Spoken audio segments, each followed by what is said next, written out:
నమస్తే, నేను అంకిత. పిఠాపురం నియోజకవర్గంపై deputy CM Pawan Kalyan focus పెంచారా? జగన్కి చుక్కలు చూపించడానికి రెడీ అవబోతున్నారా?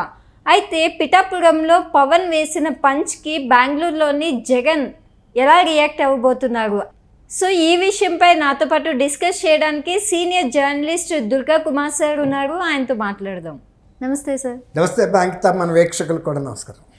సార్, ఇప్పుడు చూస్తే డిప్యూటీ సీఎం పవన్ కళ్యాణ్ గారు పిఠాపురం పైన ఫోకస్ పెంచారని తెలుస్తుంది.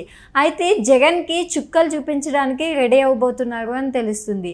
అయితే పిఠాపురంలో పవన్ వేసిన పంచ్కి బెంగళూరులో ఉన్న జగన్ ఉలిక్కిపడ్డారు అని తెలుస్తుంది.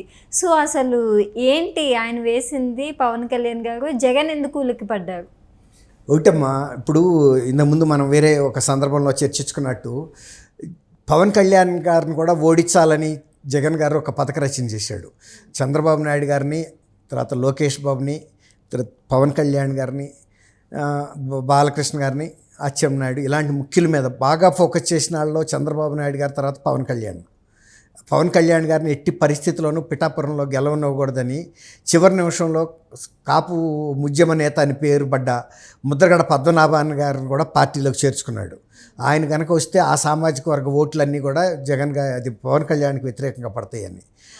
అది ఎంతవరకు వెళ్ళిందంటే అసలు వస్తూనే పవన్ కళ్యాణ్ గారి మీద ముద్రగడ పద్మనాభం గారు ఒక సవాల్ ఇసిరాడు. నేను కనుక నిన్ను ఇక్కడి నుంచి ఓడించి పంపించకపోతే హైదరాబాదు, నేను పేరు మార్చుకుంటానన్నాడు. అటువంటి సవాల్ ఇసత్వం అనేది ముద్రగడ పద్మనాభం గారికి కూడా అసమంజసమైన విషయం. నిజంగానే ఎందుకు అన్నాడా అనుకున్నారు అందరూ. కానీ ఆయన ఓడిపోయాడు. పవన్ కళ్యాణ్ గారు గెలిచాడు, ముద్రగడ పద్మనాభం గారు ఛాలెంజ్లో ఓడిపోయాడు. అన్నట్టుగానే ఆయన ముద్రగడ పద్మనాభ రెడ్డిగానే మార్చుకున్నాడు. ముందు కూడా చెప్పాడు.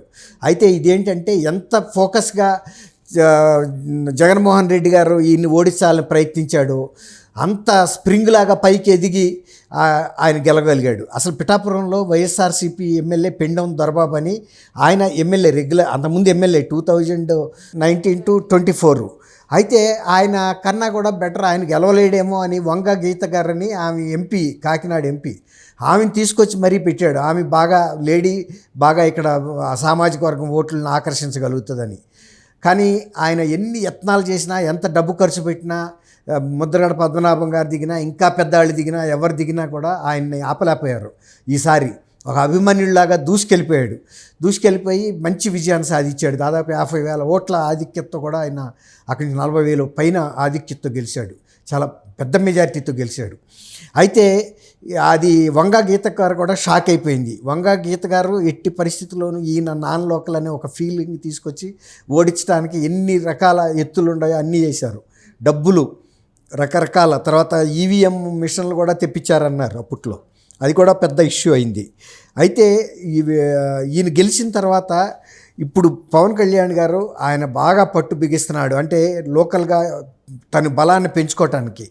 దీంతో వంగా గీత గారికి, పెండెం దొరబాబు గారికి ఒకటి అర్థమైంది. ఇక ఆయన ఇక్కడ స్థిరపడటానికే వచ్చాడు. ఆయన ఇల్లు కూడా కొనేసుకుని గృహప్రవేశం కూడా చేసిన విషయం మనకు తెలుసు. ఇక్కడ ఉండిపోతాడు ఆయన. కాబట్టి ఇక మనకి ఇక్కడ రాజకీయ భవిష్యత్తు లేదు. మనం కూడా ఈ పార్టీకి రాజీనామా, అంటే వైఎస్ఆర్సీపీకి రాజీనామా చేసి జనసేన పార్టీలో చేరితే ఇక్కడ కాకపోయినా పక్క నియోజకవర్గాల్లో అయినా సీట్లు ఇస్తే గెలవగలుగుతాము ఈయన ఇన్ఫ్లుయెన్స్తో అనేది ఇప్పుడు వాళ్ళకి వచ్చేసింది.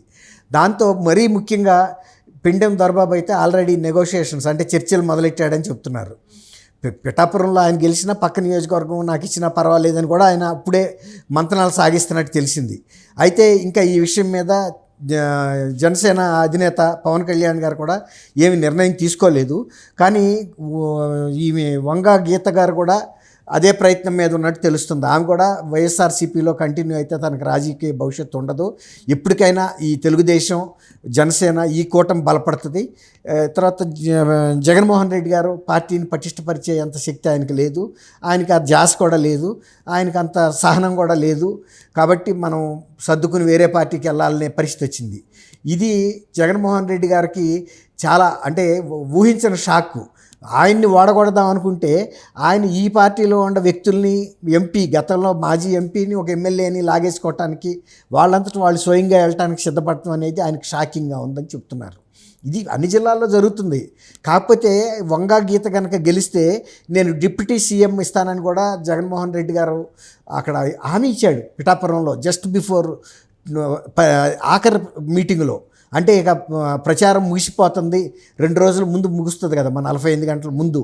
ఆ మీటింగ్లో చెప్పాడు, మీరు కనుక ఈమెని వంగా గీతని ఎమ్మెల్యేగా గెలిపిస్తే ఆమె మీ దగ్గరికి మాజీ డిప్యూటీ ముఖ్యమంత్రిగా మళ్ళీ పిఠాపురం వస్తాను. అంటే ఆమె ఇక్కడికి వస్తుంది అమరావతి, నేను మా డిప్యూటీ ముఖ్యమంత్రిని చేస్తాను, మంచి మంచి పదవులు ఇచ్చే శాఖలు ఇచ్చి ఆమె మళ్ళీ పిఠాపురం వచ్చేటప్పటికి మా డిప్యూటీ ముఖ్యమంత్రిగా వస్తుందని చెప్పాడు.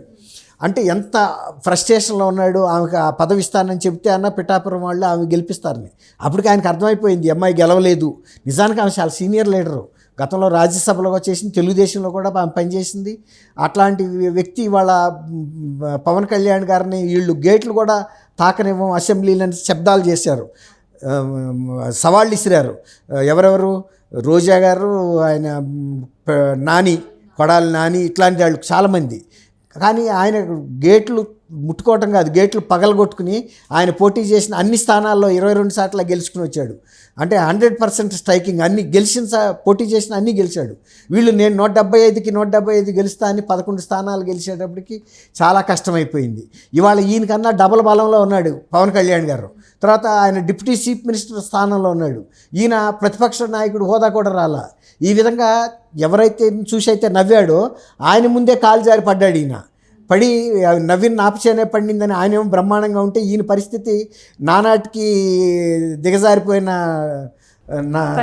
పరిస్థితికి వచ్చింది. కాబట్టి ఆయనకి ఎక్కడ నిద్రపోనిస్తుంది. పవన్ కళ్యాణ్ గురించి, ఆయన వ్యక్తిగతంగా ఆయన భార్యల గురించి ఎంత అసభ్యమైన పదజాలంతో కామెంట్లు చేశాడు. ప్రజలందరూ కూడా ఆయన్ని ఏహ్యంగా చూశారు. ముఖ్యమంత్రి లాంటి వ్యక్తి ఆడపిల్లల గురించి ఇలా మాట్లాడతాడా అని. కానీ ఇవన్నీ కూడా మూల్యం ఆయనే చెల్లించుకున్నాడు. ఎన్నెన్ని తప్పులు చేశాడో ఇప్పుడు అంటున్నాడు కదా, శిశుపాలుడి తప్పుల్లాగా ఆయన చంద్రబాబు. ఆయన 1000 తప్పులు చేసి ఆయన ఫలితం అనుభవిస్తున్నాడు. కాబట్టి ఇవాళ చంద్రబాబు నాయుడు గారి గురించి లెక్కపెట్టి అది కూడా అసహనంతో వెళ్ళి ఢిల్లీలో నిరసన చేయటానికి వెళ్తే, అక్కడ ధర్నా చేయటానికి, అక్కడ కూడా ఎవరు పట్టించుకోలే. అలాంటి అవమాన భారంతో బాధపడుతున్న వ్యక్తికి ఇవాళ సొంత పార్టీ వాళ్ళని కూడా మళ్ళీ పవన్ కళ్యాణ్ వైపు వాళ్ళంతటా వాళ్ళు వెళ్తున్నారు. ఈయనేమో ఆహ్వానించలా. పవన్ కళ్యాణ్ గారికి ఏం అవసరం లేదు, వంగా గీత కానీ పెండెం దొరబాబు కానీ. వీళ్ళ రాజకీయ భవిష్యత్తు కోసం వాళ్ళు వెళ్తున్నారు.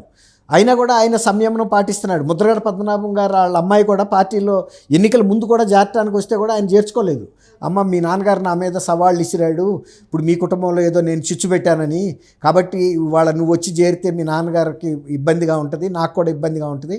ఆ తర్వాత నేను గెలిచిన తర్వాత, ఎన్నికలు అయిపోయిన తర్వాత సగం మీరు మీ నాన్నగారి ఇంటికి దగ్గరే మనం కలిసి మాట్లాడదాం అన్నాడు. అంతలోకి అసలు ఆయన నా ఇంటికి రావద్దనే చెప్పేశాడు వాళ్ళ అమ్మాయిని, అంటే ముద్రగడ పద్మనాభం గారు. ఇది ఎందుకు చెబుతున్నానంటే, ఇవాళ పవన్ కళ్యాణ్ గారికి ఎవరిని చేర్చుకునే అవసరం లేదు. ఎవరన్నా చేర్చడానికి వస్తే కూడా కళ్ళు ముడుచుకుని చేర్చుకునే సందర్భం కూడా కాదు. ఎందుకంటే ఆయన ఈ కూటమిలో భాగస్వామిగా ఉన్నాడు కాబట్టి ఎవరిని చేర్చుకోవద్దు అనేది వాళ్ళ ఇతర కూటమి సభ్యులతో కూడా మాట్లాడి ఆయన నిర్ణయం తీసుకోవాల్సిన సందర్భం.